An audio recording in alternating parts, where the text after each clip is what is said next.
Ahojte, volám sa Anna Gergelčíková a som jedna z finalistiek Miss Domaša. Druhé miesto dnes večer a prvou vice-miss Domaša pre tento rok sa stáva finalistka s číslom 3, Anna Gergelčíková. I've been looking for that special one. I've been searching for someone to give my love. A už si absolvovala niečo také podobné, ako je Miss, alebo nejaká iná možnosť súťaž krásy? Sama by som sa do takéto súťaže nikdy neprihlásila, pretože musím povedať úprimne, nikdy som si veľmi neverila. Ale chcela som si zaspievať v voľnej disciplíne, čo možno až tak veľmi nevyšlo, ale som rada, že som sa zúčastnila. Ty si vyhrala aj vodický kurz, ak sa nemýlim. Áno.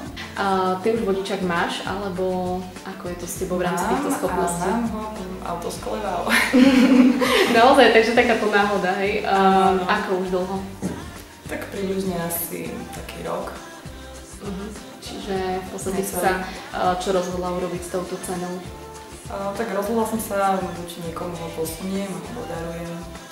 Už aj máš nejakého adepta, kto by to možno chcel, alebo kto by to mal záujem? Tak je jedna kamoška, ktorá uvažuje nad vodičákom, takže uvidí. Svetový mier. A dobrá študentka. Dobre sa vám s ňou jazdilo. Oprázky na telo. Nová uhliadka, pripravte sa. Ideme sa fotiť z Miss Domaša.